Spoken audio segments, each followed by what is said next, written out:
안녕하세요. 반갑습니다. 한상욱, 정원철의 한정판입니다. 반갑습니다. 정 대표님, 네. 좀 칙칙하시네요. 네, 일부러 저희 또 PD님께서 밝은 옷을 입으면 좀 더 밝아지지 않을까 했는데 오늘 도저히 밝은 옷을 입을 수가 없어서 좀 주식시장을 좀 대변하고 있지 않나 생각합니다.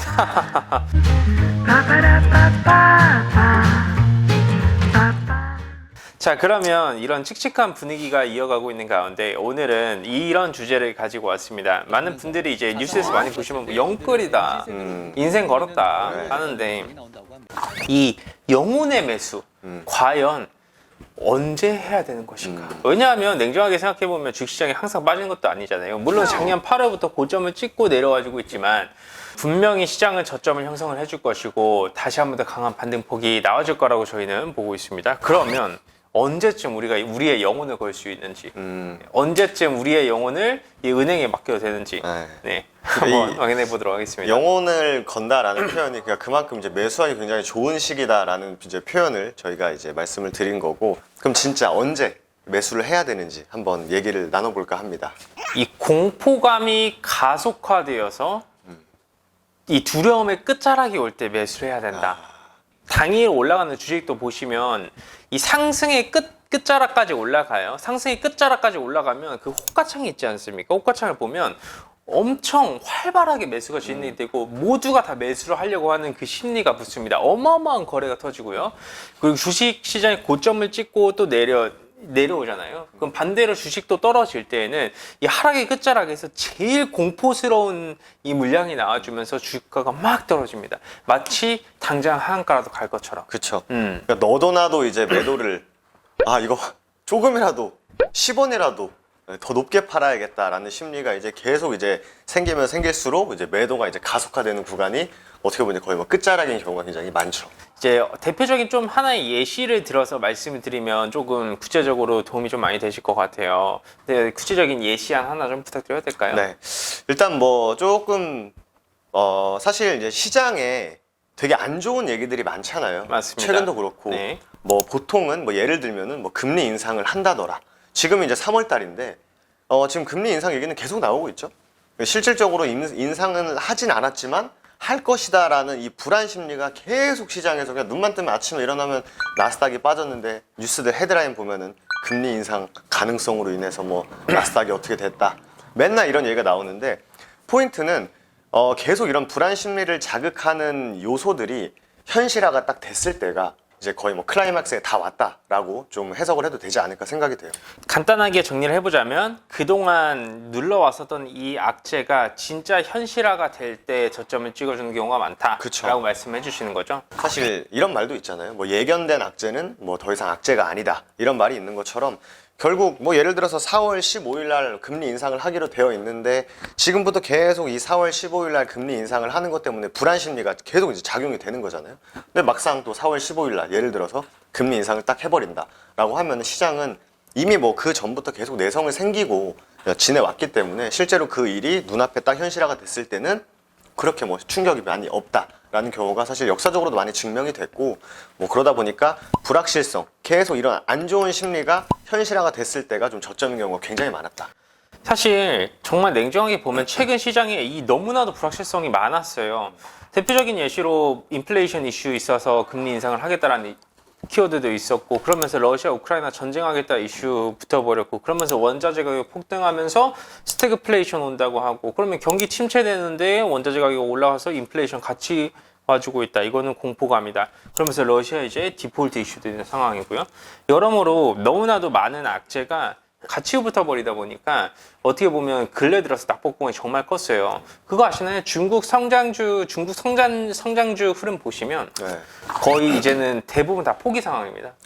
바닥이 없을 정도로 추락을 하다 보니까 그만큼 주식시장이 상당히 큰 타격을 줬었던 반년이라고 보시면 될 것 같아요. 그러면 이제 그 악재가 하나씩 현실화가 되어 가고 있죠. 저희가 이제 사실 이거를 굉장히 좋은 예시가 하나 있죠. 이제 학교 다닐 때 우리가 소위 말하면 이제 일진들이 있지 않습니까? 어느 날 가만히 맨 앞자리에서 열심히 공부를 하고 있는데 나쁜 학생들. 그렇죠. 나쁜 학생들이 있죠. 근데 갑자기 그 나쁜 학생들이 와가지고 너 6교시 끝나고 소각장으로 따라와 딱 하는 거예요. 그러면 그 학생은 1교시부터 6교시 점심시간부터 그냥 점심시간 뭐 쉬는 시간 할 것 없이 6시간 동안 6교시 동안 무슨 생각이 들죠? 저도 잘 모르겠는데. 아, 네. 와, 이거 소각장 가면은 우리 이거 나쁜 형들이 나한테 이거 어떻게 할까라는 그런 굉장히 안 좋은 불안, 막 걱정, 막 공포, 굉장히 이제 공포스러운 상황이 거의 6시간 동안 지속이 되는 거잖아요. 네. 그게 이제 어떻게 보면은 악재가 나오기 전에 불안심리다라고 보시면 될 것 같고 6교시 딱 끝나고 이제 소학장으로 네, 서학장으로 갔어요. 근데 막상 갔는데 갑자기 나쁜 형들이 착해져가지고 빵을 하나 줄 수도 있는 거고 두 번째는 실제로 우려했던 일이 벌어지는 거죠. 아, 종아리 걷고 종아리 맞는구나.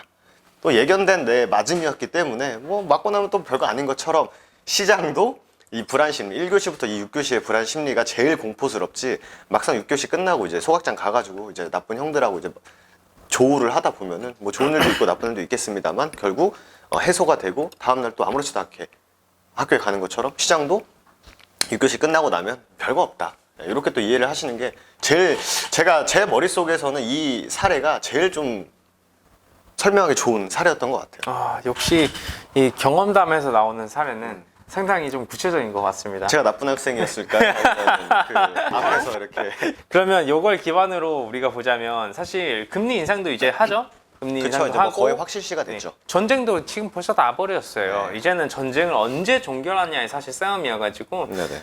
요 제가 들어보니까 전쟁 하러 하는데 25조 원 필요하다고 합니다. 그러면 여기에서 지금 모든 경제 제재가 다 들어가고 있는 상황이고 당장 내일 이제 루블라로 빚을 갚겠다고 하는데 그거 말이 안 되잖아요. 루브라 지금 낙엽 아닌가요? 네, 그렇죠. 그냥 마치 굴러다니는 돌로 빚 갚는다고 하는데 그게 말이 안 되잖아요. 그럼 이제 이런 디폴트 이슈 또한 마찬가지로 어느 정도 카운트다운에 들어가줬기 때문에 이게 이슈별로 나와주게 되면 단기간으로는 시장이 이렇게 출렁여줄 수는 있어도 완연하게 좀 종료가 될 것이다라는 말씀도 같이 덧붙여서 드리도록 하겠습니다. 결국 우리가 영혼의 매수를 해야 되는 시점은 언제나 그랬듯이 이런 불확실성, 이런 악재가 현실화가 됐을 때 그때는 과감하게 영혼을 끌어다가 매수를 해야 된다라고 생각을 합니다. 저는 개인적으로 생각을 했을 때 이마만큼의 많은 악재가 사실 노출이 돼가지고 주식시장을 박살을 냈으면 이 악재가 다 적응이 됐을 때는 도대체 얼마만큼 올라가줄지 좀 기대가 돼요. 그쵸. 왜냐면은 사실 뭐 이 전염병도 많이 오는 게 아니잖아요. 그리고 요번에 전쟁 이슈도 우리가 근래 와 진짜 전쟁 났다고 하는 거는 2000년대 거의 뭐 초반 막 이라크 전쟁 이때거든요. 맞습니다. 주식을 하면서 볼 수 있는 악재들은 웬만해서 진짜 다 터져나오고 코로나도 지금 여기 뭐 중국이 봉쇄한 뭐 중국 뭐 락다운 한다는 얘기도 있더라고요 지금. 정말 많은 기업이 지금 코로나 전 가격까지 다 떨어졌어요. 맞아요. 그러니까 코로나 폭락장이 왔었을 때 저점 부근 이하로 떨어진 종목군들도 지금 주식시장에 산재되어 있다는 뜻입니다. 그 말은 어마어마한 저평가 구간에 있다는 거예요. 지금 진짜 뭐 환율도 뭐 거의 뭐 코로나 때만큼 다 올라갔고. 그죠. 저희가 이제 한정판 채널 안에서 뭐 빅스 지수에서도 맞습니다. 말씀을 드렸는데 빅스 지수도 거의 뭐 40, 30 중후반대까지만 올라가네 마네 하는 상황이다 보니까 정확히 37.9입니다. 예, 그러면은 거의 진짜 말로 표현하기 힘들 정도로 많이 그러니까요. 밀려 있는 상황이다 보니까 이런 것들이 이제 잘 해소가 될 때쯤 돼서는 충분히 진짜 뭐 영혼 뭐 저희가 이제 뭐 재미로 뭐 제 영혼까지 갈아 넣어가지고 좀 매수를 해야 된다라는 타이밍이 분명히 오지 않을까라고 생각이 됩니다.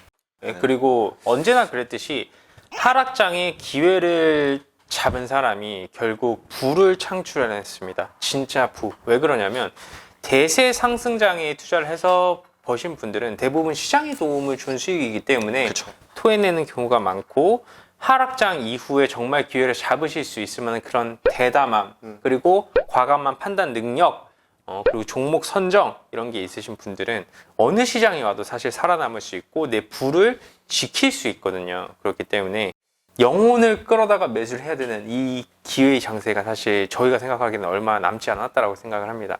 뭐 과거에 뭐 어땠다. 뭐 과거에도 뭐 전염병이 터졌을 때 아니면 진짜 뭐 말도 안 되는 상황이 벌어졌을 때 지금처럼 다 공포스러웠을 거거든요, 분명히. 근데 이제 그런 사례가 있기 때문에 지금이 매수의 기회다라고 해도 지금 당장 내가 너무 공포스럽기 때문에 매수했는데 또 빠지면 어떡하지라는 심리가 무조건 생길 수밖에 없잖아요. 근데 그럴 때일수록 진짜 증시는 뭔가 새로운 일이 계속 벌어지는 것보다는 똑같은 일들이 계속 반복적으로 일어나는 경우가 훨씬 더 많기 때문에 현재 좀 더 지혜로운 판단을 하는 데는 과거 사례만큼 좋은 게 없기 때문에 저희가 뭐 전쟁이라든지 뭐 전염병이 터졌을 때 뭐 외교적으로 분쟁이 있을 때 뭐 특정 국가가 뭐 힘들어졌을 때 그런 사례들이 요번에 새롭게 일어난 게 다 아니잖아요. 과거에 다 있었던 사례이기 때문에 그 후의 증시 상황을 보시면은 조금 더 와닿을 수 있지 않을까라는 생각을 많이 합니다, 사실. 좀 완연한 저점 잡기는 어렵다라고 생각을 해요. 그쵸. 전 뭐 불가능하다고 봅니다. 네, 이게 사실 냉정하게 말씀드리면 불가능하거든요. 근데 그럴 경우에는 저는 개인적으로 굳이 발바닥 각질에서 잡으려고 하지 말고 발목에서 잡자라는 말씀도 좀 드리고 싶어요.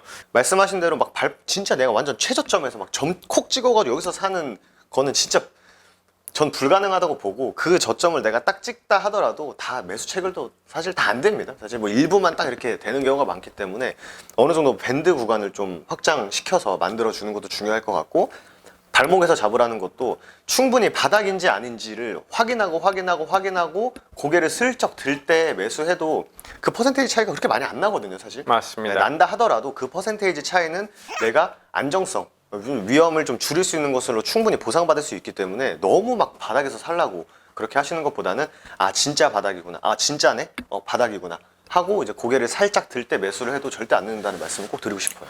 기술적으로는 쌍바닥을 잡아준다라고도 표현을 하죠. 네, 그게 네. 되게 어떻게 보면은 좀 쉽게 와닿을 수 있는 표현이죠. 뭐 쌍바닥, 뭐 보통 뭐 W자형 바닥 해가지고 그렇죠. 한 번 이렇게 쌍바닥 이렇게 쌍이잖아요. 그쵸. PD님이 이렇게 또 네. 이미지 해주시겠지. 이렇게 쌍바닥이잖아요. 그러면 한 번 확인은 신뢰가 좀 떨어질 수 있기 때문에 그쵸, 외바닥이기 한 번 더 때문에. 확인을 했을 때를 우리가 보통 이제 쌍바닥이다, 뭐 W자형 바닥이다. 좀 더 신뢰를 얻기 위해서는 뭐 3중 바닥까지 확인하고 매수를 하는 경우가 많은데 그런 것처럼 뭐 너무 막 진짜 내가 저점에서 안 사면은 막 이렇게 되시는 성격이 아니라면 충분히 가능한 바닥을 잡는다는 것보다는 충분히 이렇게 들어 올라올 때 산다는 게 충분히 가능하고 제가 이 영상을 준비하면서 과연 이걸 좀 이해를 하기 쉽게 설명할 수 있는 사례가 또 뭐가 있을까라는 생각을 해봤는데 우리가 이제 맨손으로 숭어 축제 가면은 화천인지 어디서 숭어 축제 있잖아요. 네네. 맨손으로 숭어 잡는 거. 근데 이제 숭어가 내 앞에 있다고 해가지고 이제 머리 살짝 든다고 해가지고 확 잡는 것보다 머리 들어오고 좀 기다리면 몸통까지 싹 들어올 때 그때 잡아도 어쨌든 굉장히 좋은 낚시가 되기 때문에 너무 머리 한번 잠깐 보인다고 매수하는 것보다는 그걸 충분히 바닥 다지고 몸통까지 기어 올라왔을 때 그때 사도 절대 늦지 않겠다라는 생각. 좋은 예시였습니까? 상상해버렸습니다. 아. 네. 최근 시장을 보고 많은 분들이 바닥이라고 얘기를 하시는 경우도 좀 있는데 아직까지 수급 상황에서는 개선이 되지는 않았죠. 그쵸? 네, 결국 신뢰도가 높은 수급이 좀 들어와줘야 되는데 아직까지는 저는 개인적으로 신뢰도가 높은 수급이라고 하면 외국인 그리고 기관 쪽에서는 연기금 정도가 좀 중요하지 않을까 싶어요. 연기금은 슬슬 분할 매수하던데요. 그렇죠. 연기금은 뭐 특정 종목들에 대해서는 뭐 올라가나 빠지나 일단 뭐 채워두는 것 같습니다. 맞습니다. 실제로 코로나 때도 그랬잖아요. 그죠? 그뭐 코로나 때도 진짜 증시 방어한다. 증시 막 엄청 떨어졌을 때 이제 투자자들이 그랬죠. 연기금 너네 세금 가지고 뭐 하냐? 이럴 때 증시 방어해야 되는 거 아니냐 해서 연기금들 실제로 엄청 샀죠. 뭐 증시가 올라오면서 연기금들이 굉장히 많이 수익을 또 냈어요. 그때 이제 또 연기금들이 파니까 이제 투자자들이 그랬죠. 우리나라 국민들이 주식을 하면서 얼마나 힘든 싸움을 하고 있는데 거기다 대고 물량을 팔고 있냐. 또 살할 때 샀다고 뭐라 하고. 이제 또 너무 보유 비중이 커지면은 또 이제 리밸런싱을 해야 되기 때문에 또 팔아야 되잖아요. 일부 물량을. 또 팔면은 판다고 뭐라 하고. 좀 이해는 잘 안 되는 부분이긴 합니다만 어쨌든 연기금들은 뭐 종목이 좋다면 잘 꾸준히 지금도 사가고 있는 상황이다 보시면 됩니다.